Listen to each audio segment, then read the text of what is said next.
ನಾನಿವತ್ತು white field cake ವಾಲಾಗೆ ಬಂದಿದ್ದೀನಿ. So ಇವರು 2011 ಇಂದ ಬೆಸ್ಟ್ ಸರ್ವಿಸ್ ಕೊಡ್ತಾ ಇದ್ದಾರೆ. ಇಲ್ಲಿ ಪೇಸ್ಟ್ರಿ ಉತ್ಸವನ ಸ್ಪೆಷಲ್ ಇವೆಂಟ್ ನಡೀತಾ ಇದೆ.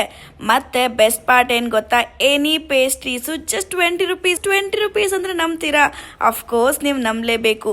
ಜೊತೆಗೆ ಯಾವ್ದನ್ನ ತಗೋಬೇಕು ಯಾವುದನ್ನು ಬಿಡಬೇಕು ಅಂತ ಡಿಸೈಡ್ ಮಾಡೋದೇ ಟಫ್ ಆಗೋಗುತ್ತೆ. ಅಷ್ಟೊಂದು ಆಪ್ಷನ್ಸ್ ಇದೆ ಇವ್ರ ಹತ್ರ. ನನಗಂತೂ ಇವ್ರದ್ದು ಕ್ಲೀನ್ ಮತ್ತು ಓಪನ್ ಕಿಚನ್ ಕಾನ್ಸೆಪ್ಟ್ ಕೂಡ ತುಂಬ ಇಷ್ಟ ಆಯಿತು. ಜೊತೆಗೆ ನಾನು ಟ್ರೈ ಮಾಡಿದಂಥ rasmalai pastry, Belgium chocolate, almond pastry, cream pastries, crispy saviour, ಓಹೋಹೋ ನೋಡೋದಕ್ಕಿಂತ ಸೊ ಟೆಂಪ್ಟಿಂಗ್ ಆಗಿತ್ತು. ಡೆಸರ್ಟ್ಸ್ ಲವರ್ಸ್ಗಂತೂ ಇದು ಪರ್ಫೆಕ್ಟ್ ಪ್ಲೇಸ್ ಅಂತಲೇ ಹೇಳ್ತೀನಿ. 20 ರುಪೀಸ್ಗೆ ಇಷ್ಟು ವೆರೈಟಿ ಸಿಗಬೇಕಾದ್ರೆ ಟೋಟಲಿ ವರ್ತ್ ಅಲ್ವಾ? ಇನ್ಯಾಕೆ ತಡ, ಬೇಗ ಬೇಗ ನೀವು ನಿಮ್ಮ ಫ್ಯಾಮಿಲಿ ಜೊತೆ ಹೋಗಿ ಎಂಜಾಯ್ ಮಾಡ್ಕೊಂಡು ಬನ್ನಿ.